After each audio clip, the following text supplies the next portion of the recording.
ऐसा दान करे। तत्र तत्र शिव क्षेत्रम तत्र तत्र निवासिना मोक्षार्थम कृपया देव क्षेत्रम कल्पितवान् प्रभु। क्षेत्रम कल्पितवान् प्रभु। तत्र तत्र शिव क्षेत्रम, शिव जी के क्षेत्र में जाएं तो तीन काम बल अवश्य करने चाहिए।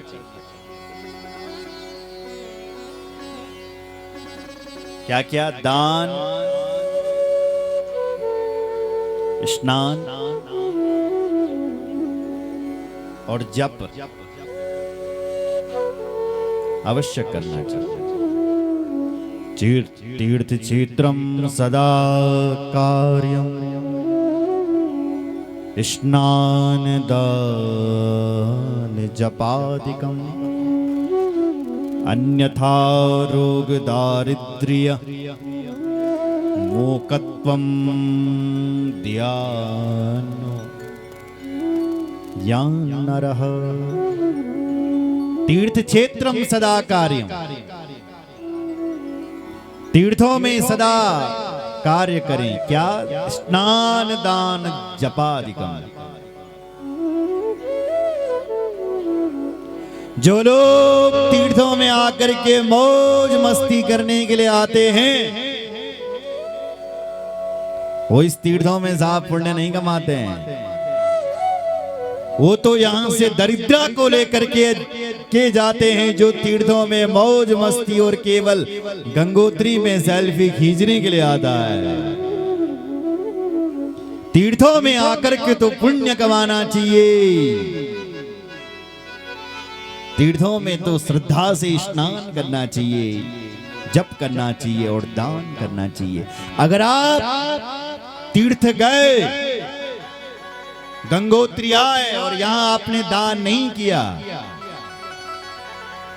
बिना दान के गए, तो आप यहां से पुण्य नहीं दरिद्रता को लेकर के जाते हैं। सुना? तीर्थों में दान अवश्य होना चाहिए। तीर्थ भूमि पर जप अवश्य होना चाहिए और तीर्थों में स्नान जरूर होना चाहिए। जो बोलिए तीन चीजें नकद, अन्यथा रोग, रोग को लेकर के जाता है ऐसा, दारिद्र्य, दरिद्रता को लेकर के जाता है। इसलिए तीर्थ भूमि में सदा तीन कार्य अवश्य करें।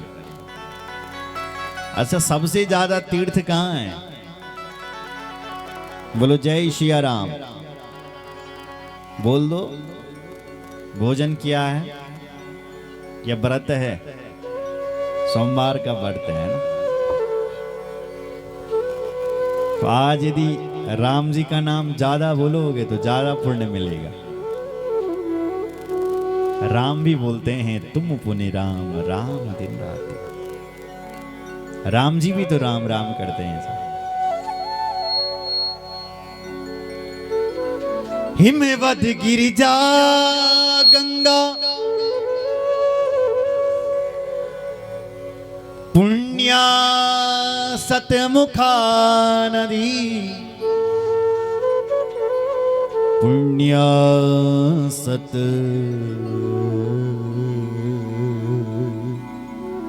मुखा नदी। हिमवत गिरिजा गंगा, भगवती गंगा 100 मुखों वाली है। कि कितने मुखों वाली है? 100 मुखों वाली। 100 मुखों से गंगा जी आ रही। अच्छा, गंगा जी कहां से आ रही है? गंगोत्री से आ रही है। गंगोत्री मतलब जग गंगा जी उतरी। तो आप क्या हो गए? गंगोत्री गंगा जी के मैती हो गया। क्योंकि गंगा जी आपके यहाँ तो आई। धन्य है गंगा और धन्य है वो लोग जिनका वास गंगा जी के तट पर है। धन्य है गंगा को किनारो बड़ा भगवान ते मिल दो। भगवान वंदफल वो लोग जौन गंगा को किनारो में भाग्यशाली होते हैं वो लोग। मरते समय यदि गंगा जी की एक बूंद भी यदि गले में चले गई तो तड़ जाता है वो आदमी, मोक्ष पा लेता है वो। इसलिए महात्मा लोग सबसे ज्यादा निवास गंगा जी के तीर्थों में करते थे। 60 मुखों वाली है सरस्वती नदी, ब्रह्म नद्यां सरस्वती नदी पुण्या प्रोक्ता षष्टि मुखा नदी। ये 60 मुखों वाली है लेकिन ये लुप्त है। सोनभद्रा नदी 10 मुखों वाली है, सोनभद्रो 10 मुखा। और नर्मदा नदी 24 मुखों वाली, चतुर्विंशति मुखा पुण्या, 24 मुखों वाली नर्मदा। तमसा नदी 12 मुखों वाली है, तमसा 12 मुखा। रेवा नदी 10 मुखों वाली है, रेवा 10 मुखा नदी। गोदावरी 21 मुखों वाली, गोदावरी महापुण्या ब्रह्म गोवद नासिनी 21 मुखा प्रोक्ता। एकोनविंश 21 मुखों वाली है भगवती गोदावरी। आगे सदाचार का वर्णन किया गया है कि सदाचारी कौन है। सदाचार, सबको सदाचार। सदाचारी ब्राह्मण, सदाचारी क्षत्रिय, वैश्य और शूद्र, सबको सदाचार में रहना चाहिए। बोलो शंकर भगवान की। कितने लोग बैठे हैं जो कभी मांस और मदिरा का सेवन नहीं करते हैं, तो आप सदाचारी। और यदि आप मांस और मदिरा का सेवन करते हो तो क्या कहेंगे फिर? दुराचारी।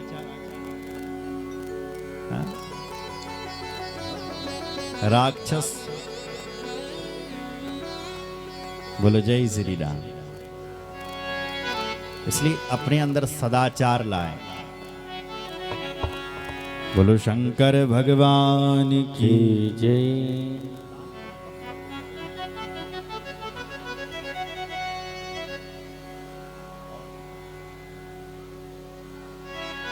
हर हर महादेव। ओमकार का वर्णन किया गया है।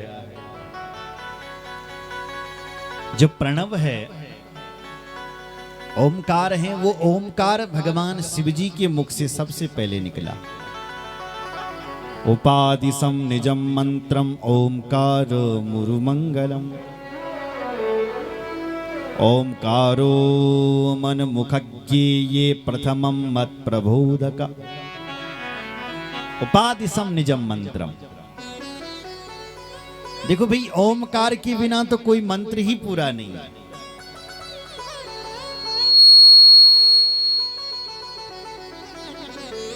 अगर आपने ओमकार नहीं लगाया, यानी हरिओम, हरि ओम, ऐसा शब्द नहीं बोला और सीधे मंत्र बोल दिया तो वो मंत्र पूर्ण नहीं। बिना ओमकार के मंत्र अधूरे हैं। सुन रहे हो? अच्छा, ओमकार क्या है? ओमकार शिव ही है। भगवान शिव जी कहते हैं जो ओमकार का स्मरण करता है वो मेरा स्मरण करता है। हमारा बड़ा बड़ा महात्मा तोंगम कोई बड़ा बड़ा मंत्र न होता, बस एक ही मंत्र है, ओम। ओम। अगर किसी से कहो कि तुम ओम ओम का उच्चारण करो तुम्हें सिद्धियां मिल जाएगी, वो हंसेगा। हमारो ना सुनियो कल। और अगर कोई तांत्रिक वाला मंत्र दे दे, तो लोग तांत्रिक से आजकल बड़े प्रभावित होते हैं। अरे वो बाबा बड़े चमत्कारी हैं साहब। बोलो जय श्री राम।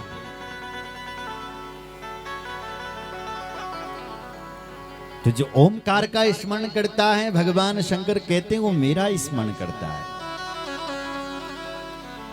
वाचको यम मयम वाच्यो मंत्रो यम हि तदात्मक तदानुस्मरणं नित्यं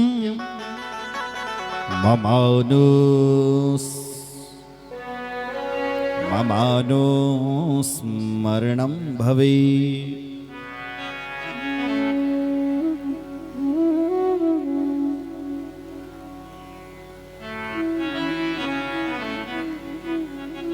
जो कोई ओमकार का उच्चारण करेगा, भगवान शंकर कह रहे हैं वो मेरा ध्यान करता है। तदानुस्मरणम नित्यम ममानुस्मरणम भवे। जो नित्य उठ करके ओम ओम ओम ओम का उच्चारण करता है, शिवजी बुलाना वो बोल मेरा उच्चारण कर दो, वो मेरा स्मरण करता है। ममानुस्मरणम भवे। ओम।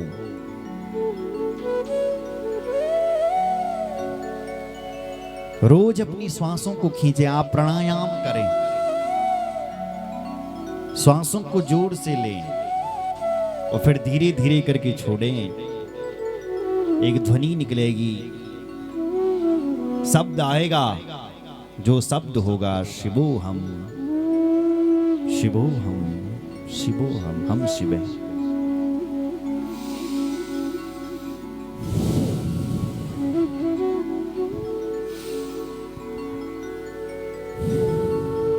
एक ध्वनि निकलेगी, सोहम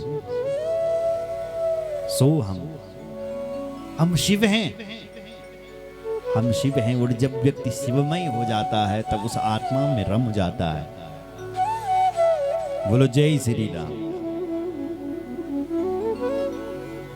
इसलिए ओमकार का स्मरण करें। ब्राह्मणों के लिए लिखा है कि वो गायत्री का जाप करें।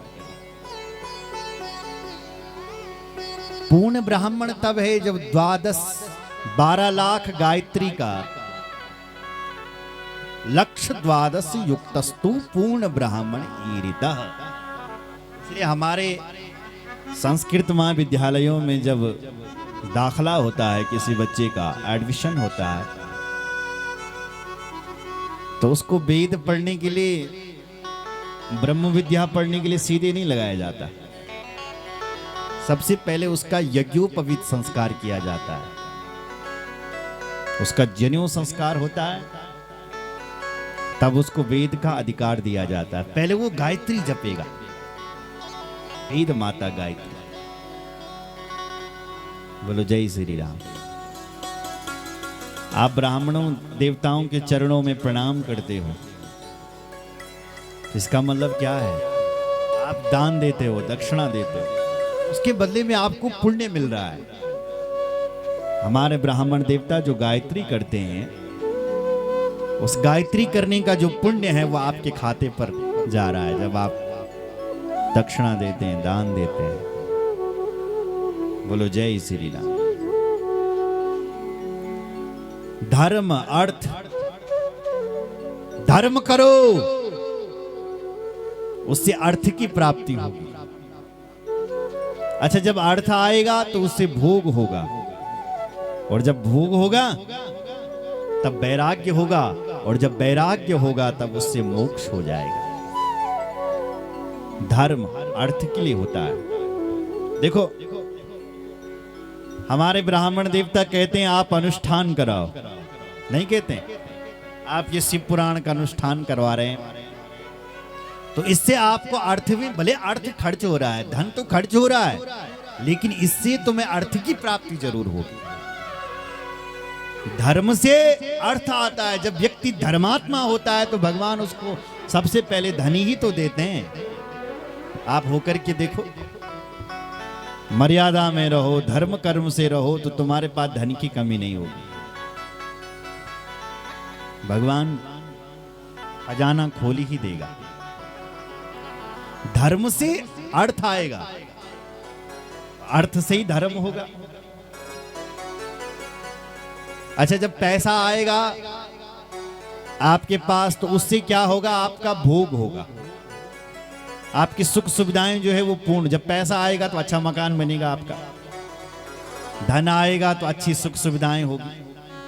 अच्छा, जब आप भोग कर लोगे, भोग कर लोगे, तब उस भोग से आपको वैराग्य होगा। कई लोग हैं बड़ी बड़ी कोठियां उन्होंने बना रखी, लेकिन ये घर में बहुत कम रहता, नहीं रहते, फुर्सत ही नहीं है साहब। अच्छा मकान बना रखा, क्या कहिए नहीं फुर्सत कि हम घर पर रहो, कभी वहां कभी वहां। कई लोग देखे हम तीर्थों में घूमते रहते हैं, क्यों जी आपने तो अपना घर स्वर्ग बना रखा है, क्यों तुम तीर्थों में जा रहे हो? बोले साहब यहां मन नहीं लग रहा है घर में। इसका मतलब ये है कि भोग मिला और भोग से क्या हो गया? अब वैराग्य हो गया। जब तक भोग पूरा नहीं मिलेगा तब तक वैराग्य नहीं हो सकता। अब भोग मिल गया, अब वैराग्य होगा। और जब